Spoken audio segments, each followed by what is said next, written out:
السلام علیکم ناظرین، پروگرام ویژن بائی راجہ عاطف ذوالفقار کے ساتھ آپ کی خدمت میں حاضر۔ ناظرین، پاکستان کا دارالخلافہ اسلام آباد اس وقت افواہوں کی شدید زد میں ہے، مگر میرے پاس آج آپ کے لیے 7 ایکسکلوزیو خبریں ہیں۔ پہلی بڑی خبر ایکسکلوزیو جو ہے وہ یہ ہے کہ نئے آرمی چیف کی سمری جو ہے وہ کس تاریخ کو تیار ہو رہی ہے، کب وہ فارورڈ ہو رہی ہے، یہ آپ کے ساتھ بڑی اہم معلومات شیئر کریں گے۔ اور پھر جو عمران خان صاحب نے لانگ مارچ کو دوبارہ شروع کرنے کا اعلان کیا، اس میں پھر 2 دفعہ تبدیلیاں کی گئی ہیں اس کی تاریخ میں، اس کی وجوہات کیا ہیں۔ اور پھر جو ایف آئی آر والا معاملہ ہے وزیر آباد فائرنگ والا، اس میں سپریم کورٹ کود پڑی ہے، لیکن سپریم کورٹ کے کودنے کے باوجود اس میں ایک ڈیڈ لاک موجود ہے، اور اس ڈیڈ لاک کے نتائج کیا نکلیں گے یہ آپ کے ساتھ شیئر کریں گے۔ اور پھر جو صدر مملکت کو آج عمران خان صاحب نے ایک خط لکھا ہے، اس خط کے اندر عمران خان صاحب نے بہت باریک سائنس کھیلی ہے، بہت باریک ایک واردات مبینہ طور پہ کی ہے۔ وہ کیا واردات کی ہے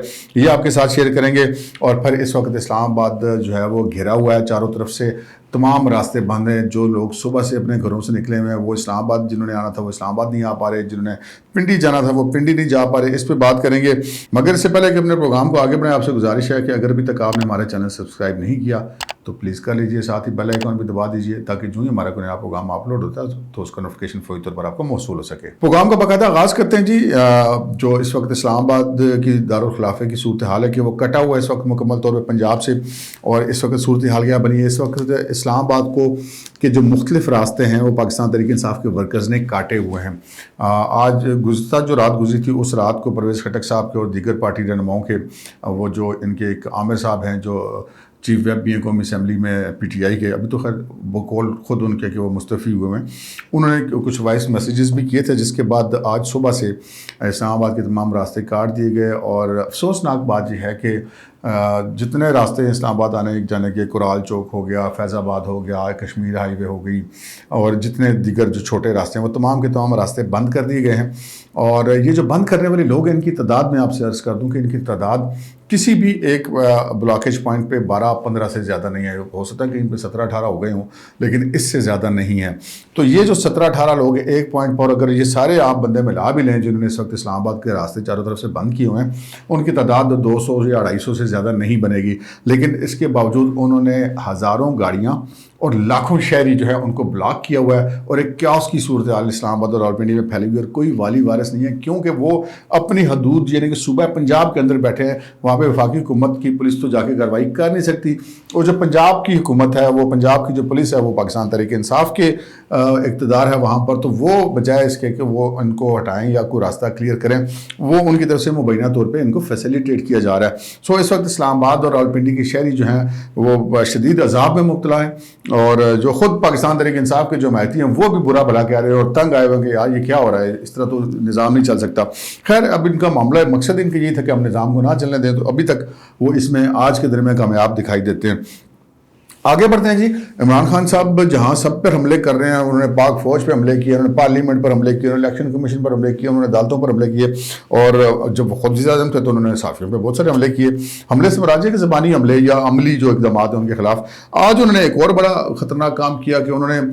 جو ہے وہ 3 جو سینئر صحافی ہیں اسلام آباد کے، ان کے نام لے کر ان کو وزیر آباد والے واقعے میں ملوث کرنے کی کوشش کی ہے، اور ان تینوں میں ایک تو حامد میر صاحب ہیں، اور دوسرے مرتضیٰ سولنگی صاحب ہیں، اور تیسرے وقار ستی صاحب ہیں۔ تینوں بڑے سینئر جرنلسٹ ہیں۔ احمد میر صاحب تو میرے بھی باس رہے ہیں، میں نے ان کی زیر ادارت کام کیا ہوا ہے۔ Murtaza Solangi D G radio بھی رہے ہیں، بہت سیزن جرنلسٹ ہیں، بہت سینئر جرنلسٹ ہیں۔ وقار ستی بھی بڑے سینئر جرنلسٹ ہیں، بڑے متحرک اور فعال جرنلسٹ ہیں، اسلام آباد کے ہیں۔ پہلے بھی جو وقار ستی کے خلاف ایک ایف آئی آر پنڈی میں درج کی گئی تھی، اور وہ بہرحال بعد میں مقدمہ ان کو خارج کرنا پڑا پولیس کو کیونکہ اس مقدمے میں جان نہیں تھے لوگ۔ تو ان تینوں کو انہوں نے آج پھر نشانہ بنایا، جس پر راولپنڈی اسلام آباد جونیئر جرنلسٹ نے اس کی بڑی شدید مذمت کی، اور عمران خان صاحب کو یہ یاد دلایا ہے کہ یہی تینوں صحافی وہ ہیں کہ جب ایون کل عمران خان صاحب کے اوپر پیمرا کی طرف سے پابندی عائد کی گئی تو جن لوگوں نے اس پر احتجاج کیا کہ نہیں جی عمران خان صاحب کو بولنے کا اور رائے دینے کا حق حاصل ہے، ان میں یہ تینوں لوگ بھی شامل تھے۔ یہ 3 آوازیں عمران خان صاحب کی دبی آواز کو بحال کرانے میں ان لوگوں کا کردار تھا، لیکن خان صاحب ان کی طرف سے کسی کو کوئی معافی نہیں، جو بندہ ان کے ساتھ نیکی کرے گا خان صاحب نے اس کو رگڑا، زور لگانا، ان کا ریکارڈ ویسے ایسے ہی ہے۔ آگے بڑھتے ہیں جناب دیگر خبروں کی طرف. ایک تو ایف آئی آر والا معاملہ. آج سپریم کورٹ نے آئی جی پنجاب فیصل شاہکار کو طلب کیا ہوا تھا اور ان سے کہا کہ جی ابھی تک ایف آئی آر کیوں نہیں درج ہوئی. تو بہت سارے سوال و جواب ہوئے لیکن فیصل شاہکار نے بہرحال یہ بتا دیا کہ جی وزیر اعلیٰ پنجاب کے اوپر انہوں نے مدعا ڈالا کہ جی ان کی وجہ سے ایف آئی آر نہیں ہو رہی. تو عمران خان صاحب کی مقدمے کے حوالے سے فیصل شاہکار کو آئی جی جو پنجاب ہیں ان کو سپریم کورٹ نے حکم دیا کہ یہ 24 گھنٹے کے اندر اس کا مقدمہ درج کیا جائے اور اگر یہ درج نہ کیا گیا تو پھر ہم اس کا سو موٹو لیں گے اور کارروائی کریں گے اور آپ کو کسی سے ڈرنے کی ضرورت نہیں ہے. آپ ڈٹ کے مقدمہ درج کریں. اگر آپ کو کے خلاف کوئی کارروائی کرے گا یا کوئی آپ کے کام میں مداخلت کرے گا تو ہم اس کو دیکھ لیں گے. اب یہ جو کہنے کو تو سپریم کورٹ نے یہ کہہ دیا ہے لیکن یہ ایک حقیقت ہے. اس میں کوئی کہنے میں حرج کی بات نہیں ہے کہ عمران خان صاحب جو ہیں وہ اس واقعے سے ایک سیاسی فائدہ اٹھانا چاہ رہے ہیں. ملک کے وزیر اعظم, ملک کے وزیر داخلہ اور ملک کی سب پریمیئر انٹیلیجنس ایجنسی کے ایک اعلیٰ افسر کو اس میں وہ اپنا ملزم نامزد کرنا چاہتا ہے. لیکن خان صاحب کو سپریم کورٹ نے بھی یہاں سے ایک سپورٹ فراہم کر دی ہے. اب اگر یہ خان صاحب جس طرح مقدمہ درج کروانا چاہتے ہیں اگر اس طرح یہ مقدمہ درج ہو گیا تو اس کے نتائج کیا نکلیں گے یہ ہم ابھی آپ کو بتا دیتے ہیں. اگر عمران خان صاحب یا ان کے کوئی ہمدرد ہمارا پروگرام سن رہے ہیں تو وہ بھی ان تک یہ بتا دیں کہ اس کا نتیجہ کیا نکلے گا. بھول جائیں اس بات کو کہ وہ جو ملزمان ہیں وہ کوئی وزیر اعظم ہے یا کوئی وزیر داخلہ ہے یا کوئی جنرل صاحب ہیں. یہ جو ہے ایک فائرنگ کا واقعہ ہے. اس فائرنگ کے واقعے میں بہت سارے جھول ہیں. سب سے بڑا جھول تو اس میں یہ کہ عمران خان صاحب نے اپنی میڈیکل رپورٹ نہیں بنوائی سرکاری اسپتال میں جا کر. وہ سرکاری اسپتال کی ٹیم ان کے پاس چل کر گئی تو وہ اس کو بھی خون کے نمونے دینے کے لیے تیار نہیں تھے اور انہوں نے اس چیز پر اصرار کیا کہ جی وہ جو رپورٹیں شوکت خانم اسپتال کی ہیں وہی دی جائیں. وہ مقامی اسپتال کو چھوڑ کے 2.5 گھنٹے کی ڈرائیو کے بعد وہاں پر گئے اور پھر ایک اور دوسرا تنازع آ گیا کہ جب ریسکیو 1122 کا وہ اہلکار جنہوں نے عمران خان صاحب کو ابتدائی وہ سہولت فراہم کی تھی, ان کی برم پٹی کی تھی, فرسٹ ایڈ دی تھی, اس نے کہہ دیا کہ جی میں نے تو ان کی ٹانگ پہ ایک ہی زخم کا نشان دیکھا ہے, مجھے نہیں پتا وہ کس چیز کا ہے. اب وہ تو ہاسپٹل جا کے پتہ چلے گا لیکن خان صاحب کہتے ہیں میری ٹانگ میں 4 گولیاں لگی ہیں. اوپر سے رانا ثناء اللہ ان کو تو ایسا موقع مطلب اللہ دے اور بندہ لے. خان صاحب انہوں نے ایک پوری رپورٹیں ان کے پاس ہیں. انہوں نے کہا جی خان صاحب نے کہا کہ میری ٹانگوں میں 4 گولیاں لگی ہیں. وہ اگر دکھا دیں کسی میڈیکل بورڈ میں کہ ان کی ٹانگوں میں 4 گولیاں لگی ہیں تو میں ساری عمر کے لیے سیاست چھوڑ دوں گا. تو پی ٹی آئی کی لیڈرشپ کے پاس سے اچھا موقع ہے کہ رانا ثناء اللہ سے ان کو بڑا ویسے بھی بڑے شکوے شکایتیں رہتے تو رانا ثناء اللہ کو سیاست سے آؤٹ کرنے کا بڑا اچھا موقع ہے کہ خان صاحب کسی ایک غیر جانبدار اسپتال سے جا کے سرکاری اسپتال سے جا کے ایکس رے کروا لیں اور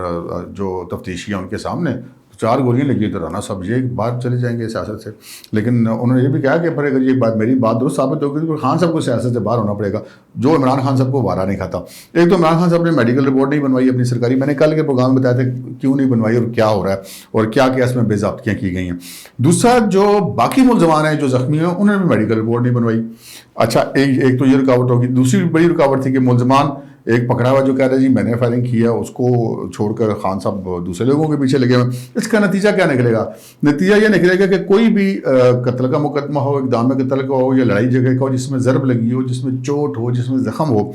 اس کا جو میڈیکل رپورٹ ہوتی ہے جی اس کو کوئی بھی ملزم کسی بھی وقت چیلنج کر سکتا ہے. یعنی کہ یہ صدر وزیر اعظم اور جنرل صاحب کو تو چھوڑ دیں, آپ وہ جو بندہ پکڑا ہوا ہے نا اگر وہ یہ کہتا ہے جی میں نے تو اتنی گولیاں نہیں چلائیں جتنے لوگوں کو لگی ہیں تو یہ ان کی فرضی انہوں نے اپنے آپ کو خود مارا ہے یا یہ ایسا مارا ہی نہیں ہے, بالکل جھوٹی رپورٹ ہے یا خود ساختہ زخم ہے, تو وہ اس پہ یہ ڈپٹی کمشنر جو ہوتا ہے وہ پابند ہوتا ہے یہ حکم جاری کرنے کا کہ ایک میڈیکل بورڈ وہ تشکیل دیتا ہے کہ وہ ان کا دوبارہ معائنہ, اس کو کہتے ہیں میڈیکل بورڈ ہونا کسی زخم کے معائنے کے لیے. اور ایون کو اگر بندہ مر بھی گیا ہو تو اس کی بھی قبر کشائی کے احکامات ڈپٹی کمشنر جاری کر سکتے ہیں کہ چیک کیا جائے کہ پوسٹ مارٹم رپورٹ میں کیا ہے, اس کو کہاں چوٹ لگی کہاں نہیں لگی یا جو بھی اس کی وجہ ہو. تو یہ جناب کل اگر یہ اپنا حق تو استعمال کریں گے, صدر وزیر اعظم صاحب بھی کریں گے, وزیر داخلہ بھی کریں گے, جنرل صاحب بھی کریں گے, اور وہ ملزم جو گرفتار ہے اور جو موقع سے پکڑا گیا وہ بھی کریں گے, تو پھر خان صاحب کدھر جائیں گے, پھر ان کا مقدمہ کدھر جائے گا, پھر ان کے مقدمے کی کیا ویلیو رہ جائے گی, ان کا کیس عدالت میں جا کے فارغ ہو جائے گا. تو یہ جناب عمران خان صاحب اس وقت تو اپنی طرف سے بڑی سمجھداری کر رہے ہیں کہ وہ اس چیز پہ کھیلنے کی کوشش کر رہے ہیں. ویسے بھی ان کو کھیلنے کا بڑا شوق ہے, کبھی کہتے ہیں سائفر پہ کھیلنا ہے, کبھی کہتے ہیں فون کالوں پہ کھیلنا ہے, تو اس پہ بھی وہ کھیلنے کی کوشش کریں گے. یہ کھیلنا ان کے گلے میں پڑ جائے گا کیونکہ یہی لوگ کل جب یہ میڈیکل بورڈ اب بن جاتا ہے, یہ ثابت ہو جاتا ہے کہ خان صاحب کے اوپر یہ حملہ انہوں نے نہیں کروایا یا ان کو اتنی گولیاں نہیں لگیں یا باقی لوگوں کو نہیں لگی اور انہوں نے میڈیکل بھی نہیں کروایا, تو پھر یہ پرچہ اڑ جائے گا, عدالت میں یہ مقدمہ کھڑا نہیں ہو سکے گا. پھر خان صاحب کہتے پھریں گے کیونکہ جب وہ پاورفل لوگ تھے اس وجہ سے مقدمہ خارج کر دیا کہ جبکہ خان صاحب خود جو ہے اس سارے معاملے کو کنٹروورسی کو بڑھانا چاہتے ہیں۔ ایک بات اور جو خان صاحب نے بہت باریک کی، آج انہوں نے ایک لیٹر لکھا صدر مملکت کا، آپ نے دن کو ہمارے اسی چینل پہ صدیق ساجد صاحب کا ولاگ دیکھا ہوگا، انہوں نے بڑی تفصیل سے اس کے اوپر بات کی ہے کہ اس میں یہ کہا گیا کہ جی انہوں نے لکھا ہے کہ صدر عارف الوی صاحب آپ سپریم کمانڈر مسلح افواج کے آئین کے تحت تو آپ یہ ان سارے معاملات کو نوٹس لیں کہ کیوں ڈی جی آئی ایس نے پریس کانفرنس کی، کیوں ڈی جی سی ہمارے خلاف یہ کر رہا ہے، راسل نے ملوث ہے، یہ کر رہا ہے، سارے معاملات اور تشدد کر رہا ہے، سب کچھ یہ کروا رہا ہے، تو یہ ان کے خلاف آپ انکوائری کا حکم دیں۔ لیکن اس کے اندر جو انہوں نے اور بہت ساری باتیں کی جو بڑی قابل اعتراض ہیں، اس میں جو سب سے باریک بات کی جو سمجھنے کی بات ہے وہ انہوں نے ایک لفظ استعمال کیا ہے، ملٹری بیوروکریسی۔ ملٹری بیوروکریسی کا مطلب، بیوروکریسی تو کہتے ہیں سرکاری ملازم کو، یعنی کہ جو پبلک سرونٹ ہوتا ہے، یعنی کہ ایک فیڈرل سیکرٹری ہے یا وہ کوئی جوائنٹ سیکرٹری ہے، یا وہ کمشنر ہے، ڈی سی ہے، ایس ایس پی ہے، آئی جی ہے، جو بھی جو فیڈرل گورنمنٹ کا ملازم ہے وہ بیوروکریٹ کہلاتا ہے۔ تو وہ بیوروکریٹ جو ہوتا ہے وہ پبلک کا سرونٹ ہوتا ہے۔ تو وہ جو فوجی افسر ہے ان کے لیے ملٹری بیوروکریسی کا لفظ، یعنی کہ آپ ایک طرف ان کو کہہ رہے ہیں کہ فوجی، لیکن یہ پبلک کے سرونٹ ہے، یہ بنیادی طور پہ غلط بات ہے، وہ پبلک کے سرونٹ نہیں ہے، وہ ایک آرمڈ فورسز ہیں، ان کا کام ملک کا دفاع کرنا ہے، وہ پبلک سروس کا حصہ نہیں ہوتے۔ لیکن خان صاحب نے یہ باریک بات کیوں کی؟ اس سے خان صاحب کے عزائم واضح ہوتے ہیں، خان صاحب اپنا مستقبل میں کرنا کیا چاہتے ہیں۔ خان صاحب کا خیال ہے کہ اس سارے طریقے سے وہ دباؤ ڈال کے، پریشر ڈال کے شاید کو اپنی مرضی کا آرمی چیف نامزد کروا لیں گے، اور اس کے بعد یہ وہ آ جائیں گے اقتدار میں، اور پھر وہ فوج کو کس جگہ پہ رکھنا چاہتے ہیں انہوں نے اس میں اپنی اس نیت کا اظہار کر دیا، بہت باریکی کے ساتھ، بہت جسے کہتے ہیں کہ شاطرانہ الفاظ کا استعمال کر کے۔ اب وہ یہ سمجھتے ہیں کہ شاید کوئی آرمی چیف جو ہوگا وہ کوئی جو جنرل صاحب ہو گئے ان کو وہ اس طرح ٹریٹ کر سکے گا جیسے انہوں نے فیصل شاہکار کو ٹریٹ کر رہے ہیں۔ وہ جو کہتا ہے جی میں نے تو کام ہی نہیں کرنا اسلام آباد میں، مجھے تو واپس بھیج دیں، پنجاب میں نہیں رہنا چاہتا، بائی جی پنجاب جیسی بڑی پوسٹ، کریم پوسٹنگ وہ چھوڑ کے جانا چاہتا ہے محض عمران خان صاحب کے رویے کی وجہ سے۔ تو کتنے انہوں نے آئی جی سے تبدیل کیا پنجاب میں، کتنے چیف سیکرٹری بدلے۔ تو وہ یہ میسج دینا چاہ رہے ہیں کہ جناب جب میں دوبارہ آ جاؤں گا، میرے پاس اقتدار آ جائے گا، تو میں آپ لوگوں کو اس طرح ٹریٹ کروں گا جیسے میں باقی بیوروکریسی کو کرتا ہوں۔ تو یہ چیز کبھی بھی فوج کے لیے قابل قبول ہی رہی کہ ان کے چیف کو ایک آئی جی کے لیول پہ رکھ کے دیکھا جائے یا ایک بیوروکریٹ کے لیول پہ رکھ کے دیکھا جائے۔ ان کا سسٹم یہ ایک الگ ہے، ان کی فورس یہ ایک الگ ہے، ان کی قوت یہ ایک الگ ہے۔ اور پاکستان کی فوج تو دنیا کی بہترین مسلح افواج میں شمار ہوتی ہے، اپنی تربیت کے اعتبار سے، اپنی حربی استعداد کے اعتبار سے پاکستان کی فوج میچ لیس ہے۔ تو عمران خان صاحب جو اس وقت فوج کے اوپر انہوں نے بہت سارے حملے کیے، ان میں سے آج یہ ایک بہت باریک اور مگر بہت خطرناک اور مہلک حملہ انہوں نے آج کیا ہے۔ دیکھتے ہیں اس کے کیا نتائج نکلتے ہیں۔ اور پھر جناب اس بات پہ آ جاتے ہیں کہ پارٹی میں اختلافات ہیں جی، مارچ کے حوالے سے اب اختلافات پیدا ہو گئے۔ عمران خان صاحب نے کہا جی میں تو لانگ مارچ میں شریک نہیں ہوں گا، میں تو بیمار ہوں، میں تو گھر ہوں گا۔ تو جناب ادھر سے پرویز خٹک صاحب کے پی سے قیادت کریں گے ایک مارچ کی قیادت اسد عمر صاحب فیصل آباد سے کریں گے، اور وہ جو مارچ وزیر آباد میں ختم ہوا تھا اس کو شاہ محمود قریشی کریں گے۔ شاہ محمود قریشی جو ہیں وہ پارٹی کے سینئر وائس چیئرمین ہیں، اسد عمر پارٹی کے سیکرٹری جنرل ہیں، پرویز خٹک جو ہیں ان کا پارٹی کے اندر ایک مقام ہے۔ تو ان تینوں کے درمیان اس وقت آپس میں بھی ایک اختلافات پیدا ہو گئے کہ اگر خان صاحب باہر ہیں تو یہ جب آپس میں ملیں گے آ کر تو پھر قیادت کون کرے گا؟ اس موقع کے اوپر بہت بڑی لڑائی ہونے والی ہے۔ لیکن اس حوالے سے اختلافات اس وقت بھی پارٹی کے اندر شروع ہو گئے ہیں۔ اس کی میں مثال آپ کو پنڈی سے دیتا ہوں کہ پنڈی میں سڑک کے ایک طرف جو ہے وہ پارٹی کے جو عہدیدار ہیں انہوں نے وہ 15-20 بندے لگ بیٹھے ہیں، انہوں نے اپنا کیمپ لگایا ہوا ہے۔ دوسری طرف پنجاب حکومت کے ترجمان جو ہیں اور ایم پی اے ہیں جو فیاض حسن چوہان، انہوں نے اپنا الگ کیمپ لگایا ہوا ہے۔ ایک طرف کو 12-14 لوگ بیٹھے ہیں، ایک طرف کو 20-22 لوگ بیٹھے ہوئے ہیں۔ تو یہ ایک وقت ان کی تقسیم کی پارٹی کے اندر کی صورتحال ہے کہ یہ ایک دوسرے کو دیکھنا نہیں چاہتے، اور یہ تقسیم ان کی یہاں سے شروع ہوتی ہے اور مرکز تک جاتی ہے۔ ایک گروپ کو اسد عمر لیڈ کر رہا ہے، ایک گروپ کو شاہ محمود قریشی لیڈ کر رہا ہے، ایک گروپ کو پرویز خٹک لیڈ کر رہا ہے، اور بھی بہت سارے گروپ ہیں۔ لیکن چونکہ عمران خان اس پارٹی کے سربراہ اور غیر متنازع لیڈر ہیں، ان کے پیچھے تو سب کو چلنا پڑتا ہے۔ لیکن جب خان صاحب پیچھے ہٹے ہیں اور وہ باقی لوگ آگے آ رہے ہیں تو یہ یہاں پر بہت زیادہ بڑا جھگڑا پڑنے والا ہے۔ اچھا اب آتے ہیں ہم لانگ مارچ کی تاریخ کے اوپر۔ لانگ مارچ کی تاریخ کے اوپر انہوں نے یہ پہلے اعلان کیا تھا کہ منگل سے لانگ مارچ وہیں سے شروع ہوگا وزیر آباد سے، لیکن وہ وزیر آباد سے شروع نہیں ہوا، اور اس کے ساتھ ہی پھر انہوں نے کہا کہ نہیں یہ بدھ سے شروع ہوگا، پھر انہوں نے کہا نہیں جو ہے وہ جمعرات سے شروع ہوگا۔ اس کی وجہ کیا ہے؟ اس کی وجہ ہمیں مبینہ طور پہ یہ پتہ چلی، خان صاحب بڑے ستاروں کے مشن پہ یقین رکھتے ہیں۔ چونکہ جو ہے 8 نومبر کو چاند گرہن لگ رہا ہے، تو خان صاحب کا خیال ہے کہ اس گیند والے دن میں اگر لانگ مارچ منگل کو میرا شروع ہوتا ہے شاید کوئی نوست ہو جائے گی کہ وہ برا اثرات آ جائیں گے، تو انہوں نے اسے اگلے دن کر دیا. پھر جب انہوں نے اگلے دن کیا تو ان کو کسی اور اسٹرالوجر نے سمجھا دیا، یا ہو سکتا ہے بشرا بیگم نے کہہ دیا ہو کہ نہیں وہ چاند گرہن کے اثرات تو 1-2 دن تک رہتے ہیں، آپ اسے بھی آگے کریں، تو انہوں نے اس کو جمعرات کے دن پہ کر دیا. یہ ایک بات ہے کہ یہ خان صاحب نے